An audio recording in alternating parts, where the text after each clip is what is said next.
Dans cette vidéo, je vais te partager 9 manières simples d'améliorer ton environnement de travail.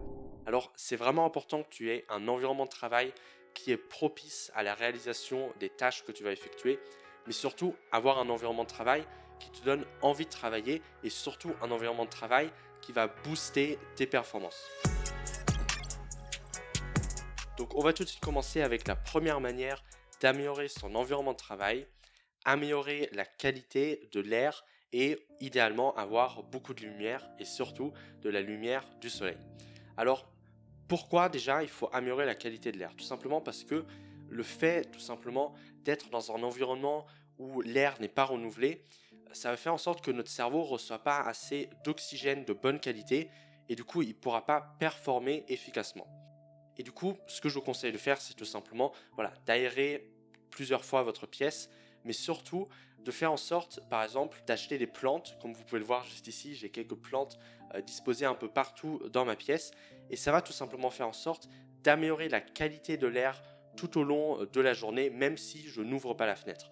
Et donc, si vous aérez régulièrement et qu'ensuite vous avez des plantes tout autour de vous, eh bien, votre qualité d'air elle va être maximisée et vous allez donc avoir des meilleures performances. Je vous mets ici une liste des différentes plantes qui sont connues pour produire la meilleure qualité d'air possible et vous allez en reconnaître certains autour de moi. Et ensuite, il faut évidemment améliorer la qualité de la lumière.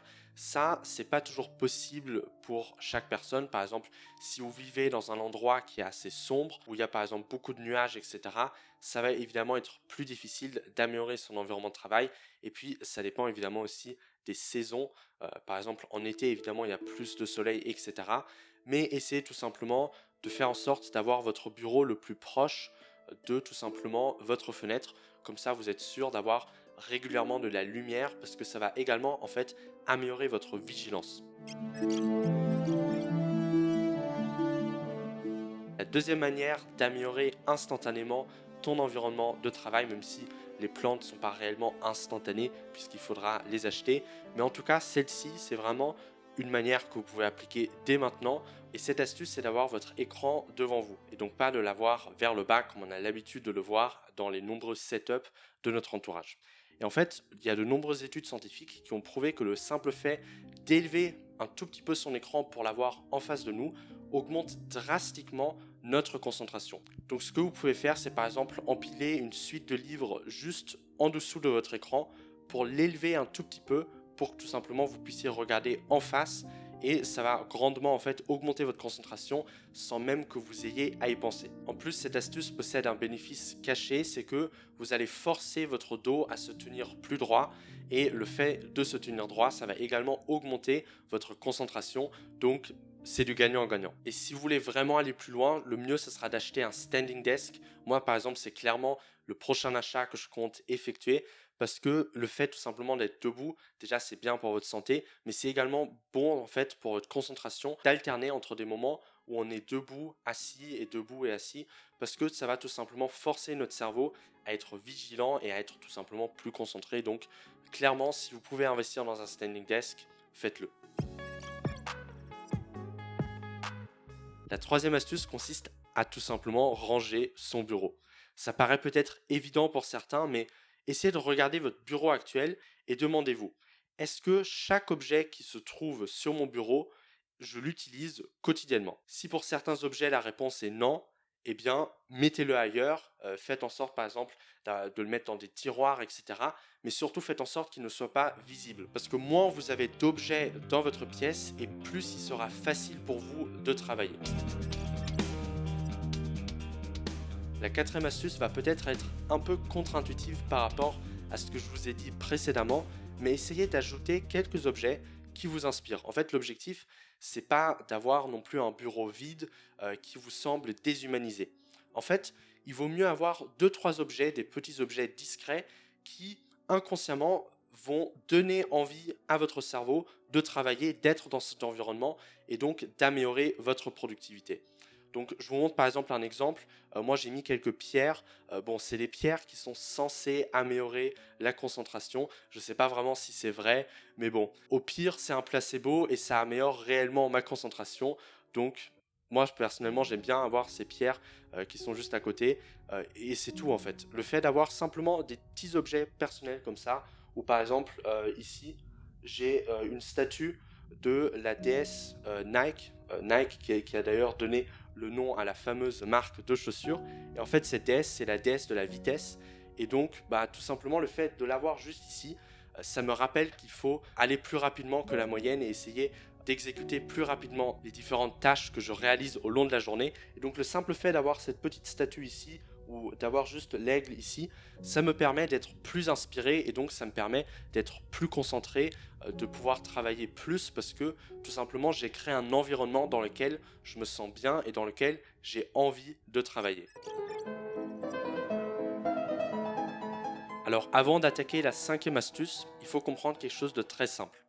Plus l'espace dans lequel tu te trouves, donc plus le champ de vision que tu as en face de toi quand tu travailles est grand, et plus tu as de chances d'engager ton cerveau dans tout ce qui est créatif ou dans tout ce qui est abstrait.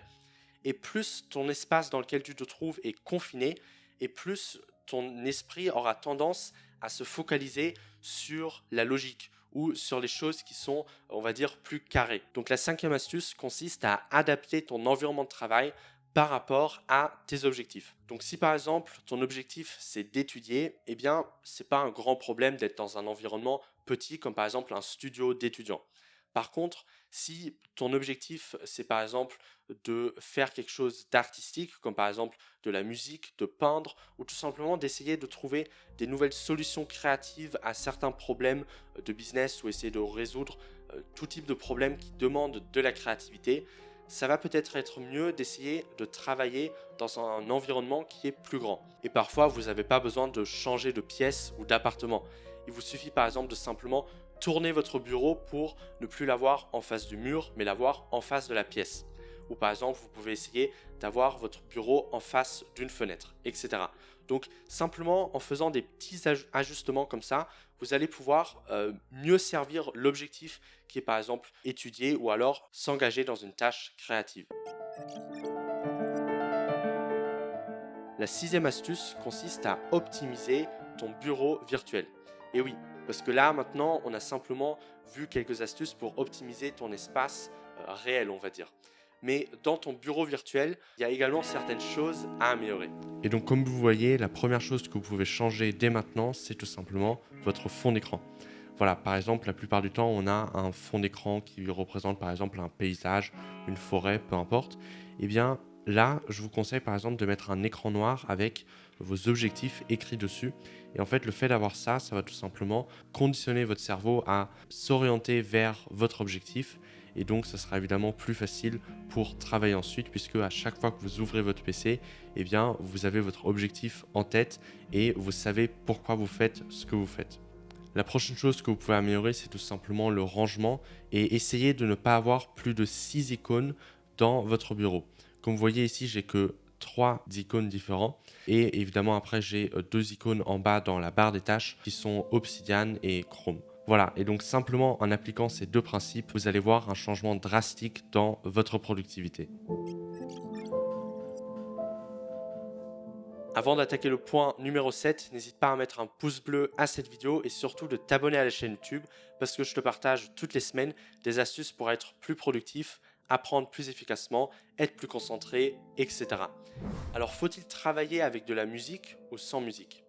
Eh bien pour ça, il faut comprendre d'où vient le manque de concentration. Si le manque de concentration vient d'un facteur extérieur, d'une surstimulation de ton environnement, eh bien le fait de rajouter une musique, ça va peut-être encore empirer ton état de concentration et tu vas pas réussir à correctement te concentrer sur la tâche. Par contre, si ton manque de concentration vient par exemple d'un facteur interne, de tout simplement, comme la plupart du temps, d'une non-envie de votre cerveau de se mettre sur cette tâche sans qu'il y ait des facteurs extérieurs qui tout simplement interviennent dans cette résistance, eh bien, le fait de rajouter de la musique qui augmente votre concentration, donc pas de la musique avec des paroles, etc.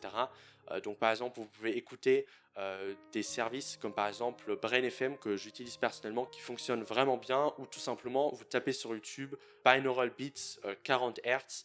c'est la meilleure fréquence pour la concentration. Et simplement, voilà, gratuitement, vous avez un bruit qui va favoriser la concentration. Et donc, ça dépend vraiment. Il y a des fois, par exemple, où je préfère ne pas mettre de musique du tout pour travailler, tout simplement parce que je comprends d'où vient le manque de concentration. La huitième astuce est tellement simple, mais tellement efficace. Ayez votre téléphone dans une autre chambre que votre bureau de travail.